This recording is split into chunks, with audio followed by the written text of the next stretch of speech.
You're welcome back. We stopped at 27. So as always, the question is on the screen. Which of these best describes the solubility of gases in water? Now, gases are not easily soluble in water. Solubility talks about ability of something to dissolve, understand, in another. Understand? So gases are not soluble in water except at high pressure.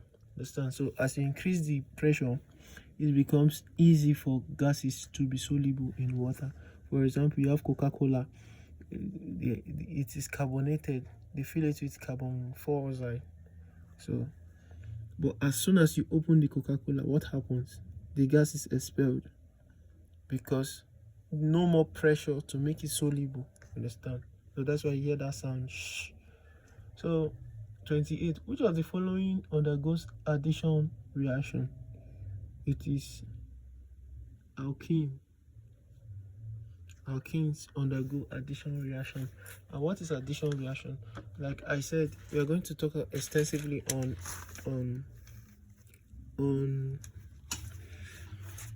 organic chemistry. Understand? So alkenes, for example, the first member, or let me just give a random example. We have C2H4. The structure is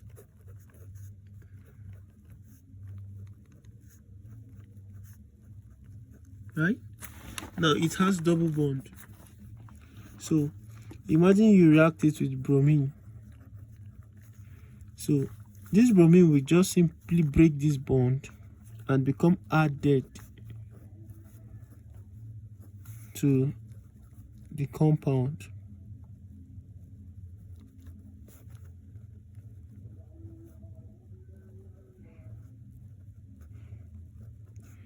You can see this is addition reaction.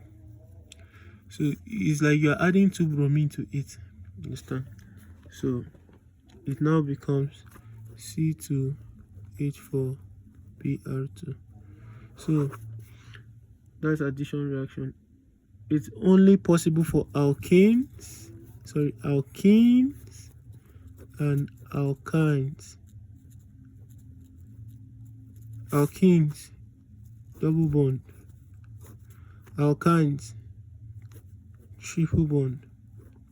It is not possible for alkene because alkene is having just single bond. Understand? It's not possible.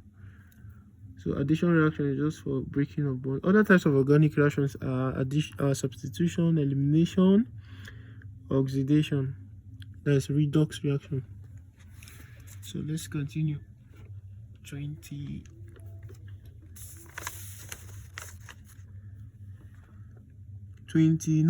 What is the empirical formula for a compound with 40% carbon?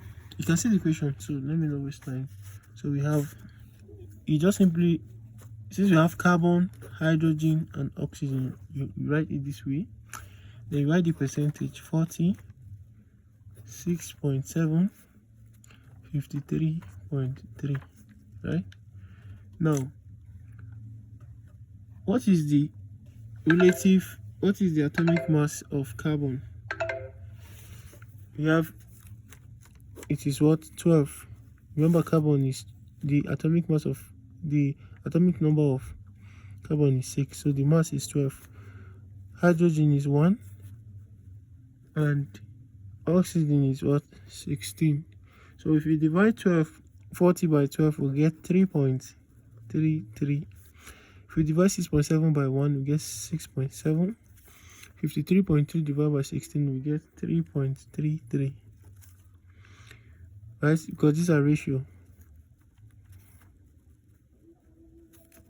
So the next thing we are going to do is to reduce it to the lowest term. So we divide by the smaller one. 3.3 is smaller, so we divide by 3.3. Divide by 3.3. Divide by 3.33. So 3.33 divided by 3, we get 1 ratio. Here we get 2 ratio 1.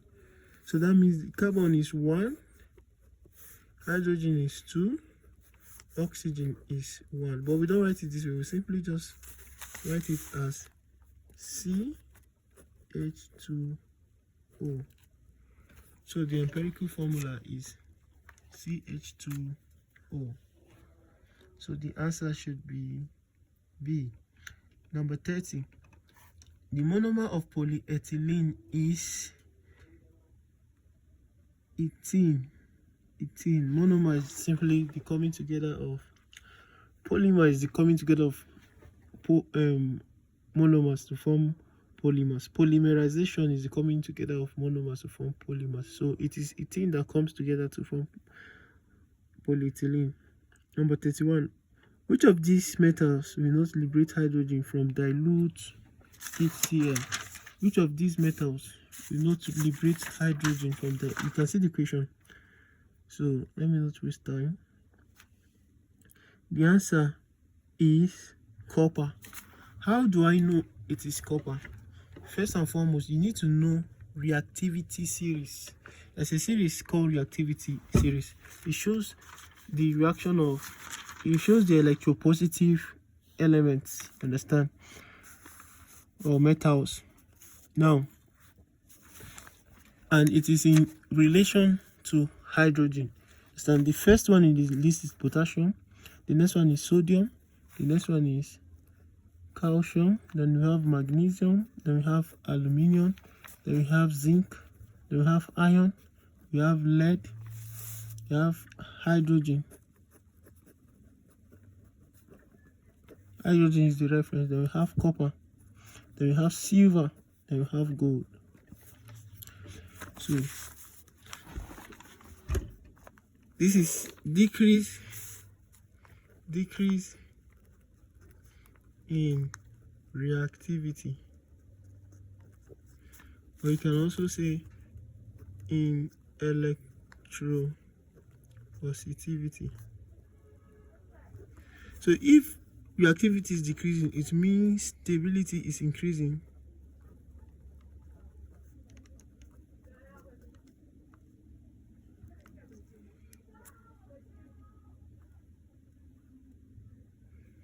Sorry, stability is also decreasing. Why am I confusing myself? It's increasing. Now, what does this mean? It means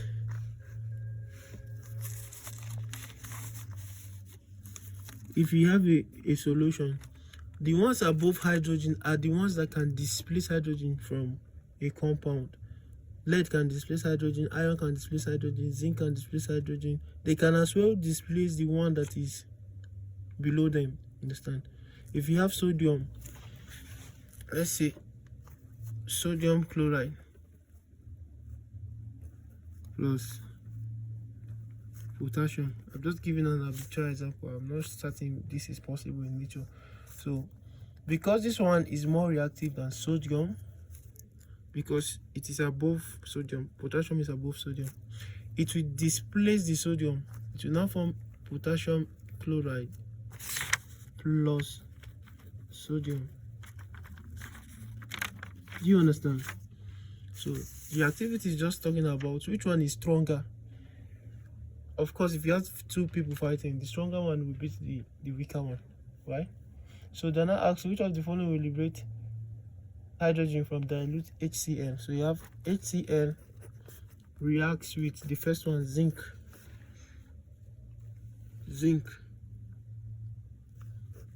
Of course, it will form zinc chloride plus hydrogen, right? Okay. Then the second one, HCl plus iron, it will form iron chloride plus hydrogen, right? The other one,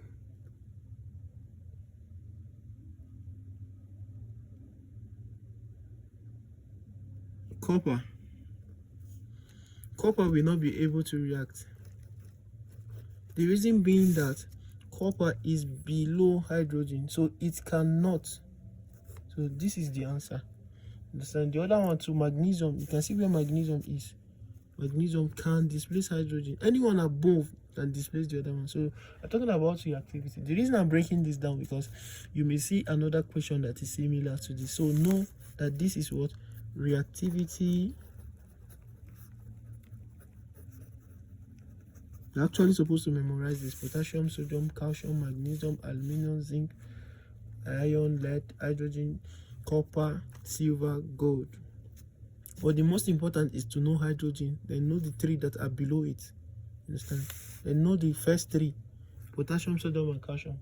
So let me go over to the next question. Number what now? Number 32. The device used to measure atmospheric pressure is, the answer is B, barometer. But if you look at the question, you can also see manometer. You can also see manometer. That's just to confuse a little people. Manometer is used to measure specific pressure, understand, of gas or liquid. As you find it in YouTube, a tube that looks like this. So it will compare it with the pressure on the other side. So this is a manometer. But barometer is used to measure atmospheric pressure. Understand? It's used in predicting weather. Other instrument that we have, hygrometer. Hygrometer is used for measuring humidity. Thermometer, temperature. Spectrometer, light wavelength. Understand? So that's that about that. Number 33.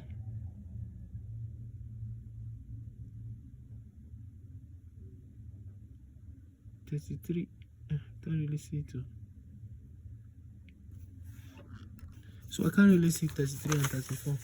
35 says, which of the following is an amphoteric oxide? So the answer is B, zinc oxide. First of all, you need to ask yourself, what is amphoteric oxide? We have three types of oxide. The first one is basic oxide. Then we have acidic. Then we have amphoteric. I think I've talked about basic and acidic in the other class.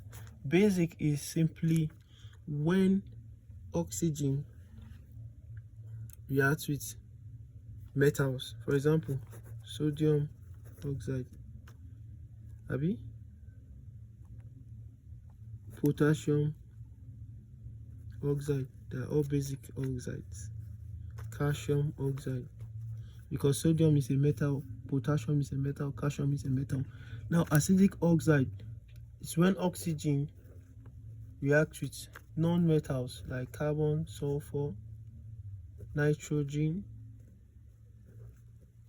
So these are acidic oxide because they dissolve in water. They are potential. It's not that they are acidic in themselves, no, but when they react with water, like SO2 now plus H2O, give you what? H2SO,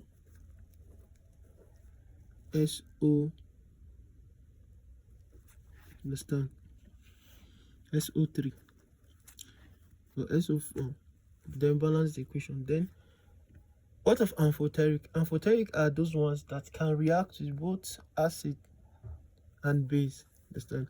Example are aluminum oxide, zinc oxide.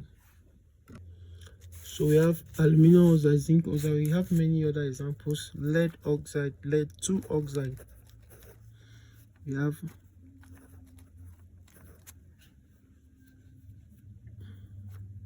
tin 2 oxide, beryllium oxide, then chromium 3 oxide. These are what? Amphoteric oxides. So which one is not in the option? Definitely it is, or which one is in the option? It is this one. So the answer is B. Number 13, a solution that resists change in pH is a buffer solution. A buffer solution is that contains a weak acid and a conjugate base. That is why it resists a change in pH. You know what a conjugate base is? You should know what a conjugate base is and what a conjugate acid is. A conjugate base, when acid or base donate or accept proton, what is left is its conjugate. For example, you know the two strong, one of the strong acids we have is HCl, right? So imagine it donates this hydrogen. What is going to be left is chlorine, right? This chlorine now is called the conjugate base, or H2SO4. We have 2H plus SO4 2 minus. This total sulfate is the conjugate base. Acids form conjugate base. Bases form conjugate acid. So a buffer solution is containing a weak acid and the conjugate base. So that's why it can react with both acid and base to neutralize it. It resists the change in pH. This is actually useful because in our body we have a buffer which is HCO3. It reacts with excessive acid or base in our bloodstream to make sure that we are living healthy. Understand? So the main thing here is to know what a buffer solution is. So, and that's what I asked them. So 37. Which of the following is an extensive property of matter? C. Matter is anything that has weight and occupies space, right? Anything that has mass and occupies space. Mass and weight are actually used interchangeably, although they mean different things. 38. In redox reactions, the oxidizing agent is reduced. So the question here now is, what is a redox reaction? So that's a very good question. A redox reaction, the word redox simply means reduction, then ox there means oxidation, right? So let's define what it means. Oxidation is the loss of electron. Oxidation is also gain of oxygen or loss of hydrogen. Then oxidation is also defined as increase in oxidation state. Hope you're writing these things. Increase in oxidation state. For example, if ion 2 moves to ion 3, the oxidation state has increased, right, from 2 to 3. Understand? This is Fe. And this process is actually known as rusting in nature. When ion oxidize, it's known as rusting. So you see, and this one is reddish brown. So that's why you see when ion rust, it becomes somehow reddish, Abby. Yes, because ion 3 is reddish. So that's how it is. It is the increase in oxidation state. Now, reduction is just the same. It's simply the opposite. This one is what? Gain of electrons, loss of oxygen, or gain of hydrogen. Then this one is decrease in oxidation state.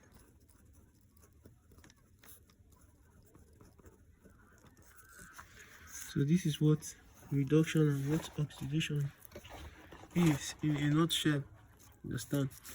So we also have, the reason I'm treating this way, because you may see another question that comes in another format. So when you understand it, then you can handle any question. We also have reducing agent, which is what they're asking.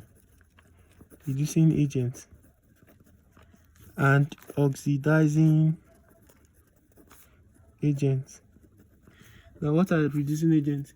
Reducing agents are those ones that donate electron, or they are the one that gets oxidized. They get oxidized because they donate. This one gets reduced because they accept electron. Understand? So it's just the opposite. So for example, I've already answered the question they're asking. They're saying which of the following, in a redox reaction, the oxidizing agent is, that this is oxidizing agent, it is what? Reduced. Abi? For example, we have a reaction between magnesium and oxygen. Magnesium plus oxygen will give us 2MgO. This is a balanced equation. If you don't know how the equation is balanced, hit me up. Then we need to do a lesson on balancing of chemical equations. Now, this is an atom, right?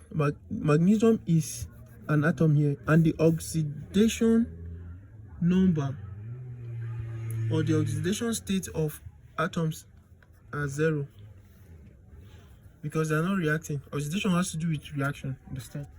So the oxidation of atoms are 0. So this is 0. This is also an atom. Oxidation state is 0. Now in this place you can see magnesium has reacted with oxygen, right? Remember in the former class I showed you the reaction. I think, what type of reaction is this? Is it covalent or ionic? Let's find out. Magnesium is number 12. Oxygen is number 8, right? So this, it should be covalent because they should be sharing. So we have hydrogen, helium, lithium, beryllium, boron, carbon, nitrogen, oxygen, hydrogen, helium, lithium, beryllium, boron, carbon, nitrogen, oxygen, fluorine, neon, sodium, magnesium. You can see that magnesium has 2 elements in the outermost shell, so it is what? It is +2 because it's definitely going to give out 2, right? Now oxygen, hydrogen, helium, lithium, beryllium, boron, carbon, nitrogen, oxygen having 1, 2, 3, 4, 5, 6. So it's remaining 2, right, to be complete. So it's -2. Oxygen is a non-metal.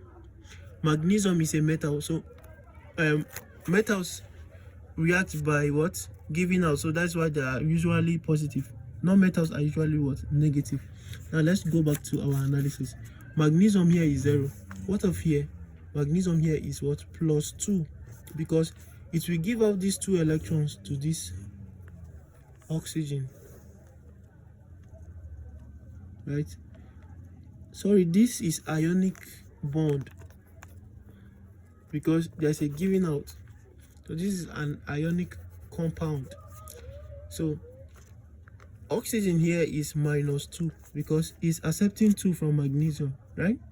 So let's continue our analysis. If magnesium moves from 0 to +2, did it increase or reduce? Of course it increased, right? Now what's the definition of oxidation? Increase in oxidation state, right? So magnesium was what? Oxidized, right? So it means magnesium here is a what? Reducing agent, because the one which is oxidized is the reducing agent. In the same vein, oxygen moved from 0 to -2, right? 0 on the left hand side to -2 here. So did it increase or decrease? Of course it's decreased, right? So, and reduction is what? Decrease in oxidation state. Now the one which is reduced is the what? Oxidizing agent. So oxygen here is what? Oxidizing agent. This one is reducing agent. Yeah, you understand this? Because you might see another question in another format. You need to understand what oxidation is, reduction is, reducing agents, oxidizing agents. Thank you. So the next question is, the tetraoxosulfate acid is commonly known as, the answer is sulfuric acid. Tetraoxosulfate 6, which is H2SO4. Tetra means 4. Oxo is this oxygen. Sulfate is this sulfur. 6 is the oxidation state of this sulfur. We normally do not call this hydrogen because it's an acid. Understand? So the tetraoxosulfate acid is also known as the sulfuric acid. So this tetraoxosulfate is the IUPAC name, International Union of Applied Chemistry. So the IUPAC, which is the International Union of Pure and Applied Chemistry, they make use of the oxidation number, which is what we discussed previously, in naming what? Compounds. So the next one,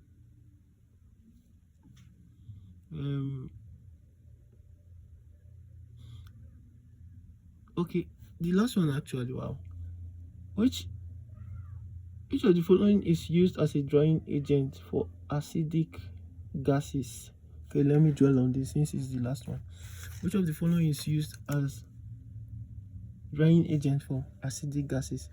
So the answer is conc H2SO4.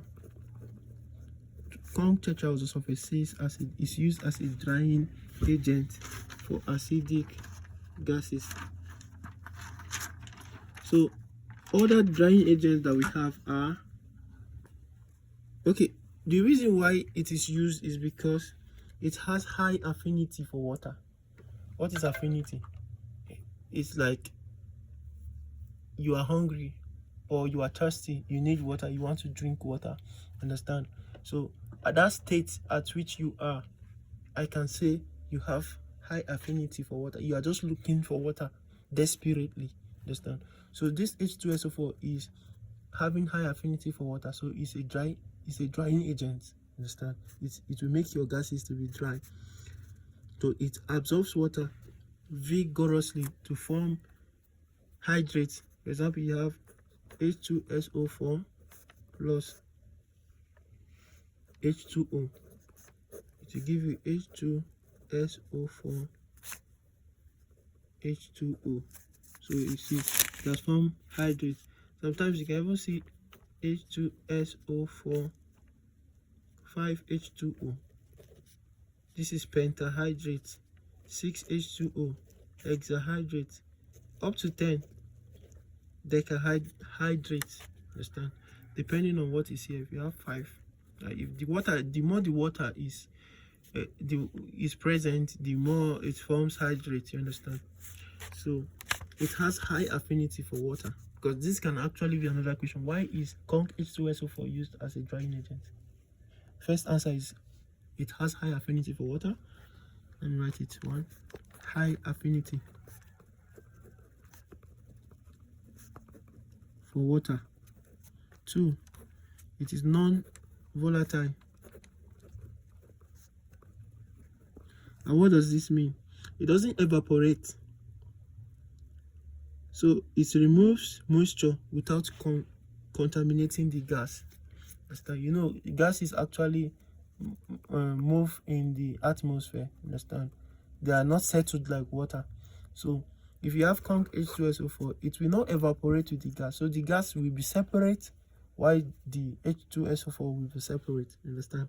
It is not volatile. You know, volatility has to do with evaporation. Understand?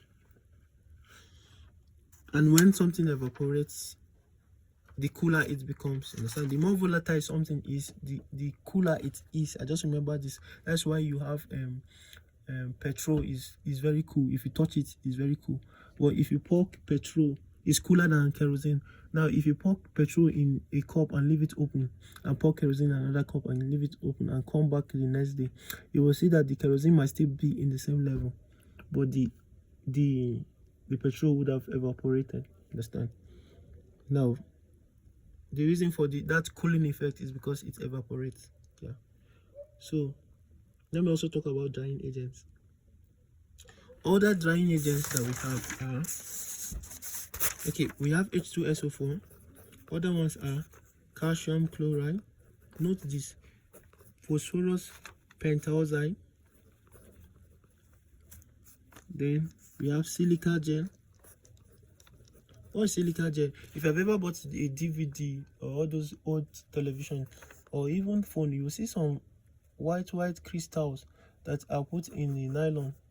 Is it a nylon or a packaging and placed inside the maybe a phone there? So that is called silica gel. It helps to absorb air moisture. That is, it helps to make sure that the humidity around the packaged stuff is very low, because it absorbs it. So it's used as a drying agent. So these ones are used for okay, other drying agents are sodium hydroxide and potassium hydroxide. But these two they are not for acidic gases. The reason being that they are bases, right? They are base. Remember I said when you see OH, you know that it's a base. So you cannot use a base, let's say, to be drying an acidic gas. For example, CO2 is an acidic gas, right? They will react to form salt and water only. Understand? Because acid plus base neutralize to form salt and water. So you cannot use this for acidic gases.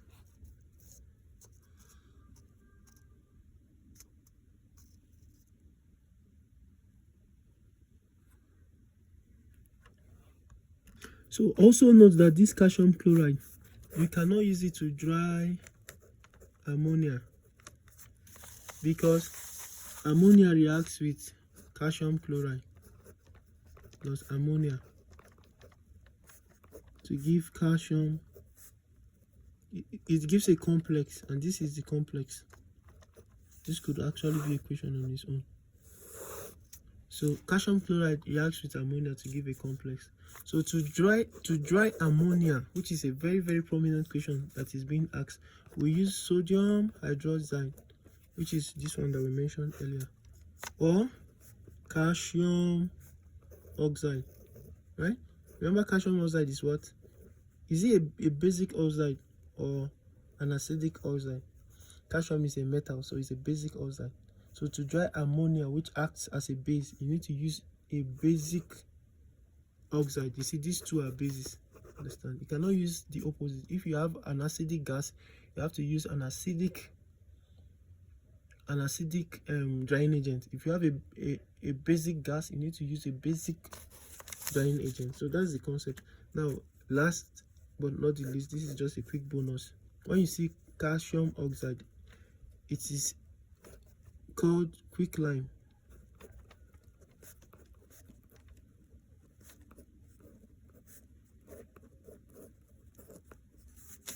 We also have slaked lime. If you've heard that name, slaked lime, which is calcium hydroxide. We also have limestone. I'm just getting this from CaO, which is used for drying what? Ammonia. Quicklime is used for drying ammonia. So, but we also have calcium triazocarbon. I just want to give you the relationship between this. So, limestone, it is from limestone that we actually get the quicklime. by heating it. If we heat limestone or calcination, we get quick lime. Then if we add water to it, it becomes slaked lime, because slake means you are adding water, right? And see, this OH is coming from water, because H2O is simply OH plus H, right? So that's the last bonus. This is add water. So if you have limestone, you heat it, you get quick lime. You add water, you get slaked lime. But this quick lime is actually what is used to dry ammonia. So thank you so much for staying up to this time. The next video would cover physics 2025 by the grace of God, if I'm able to get past question.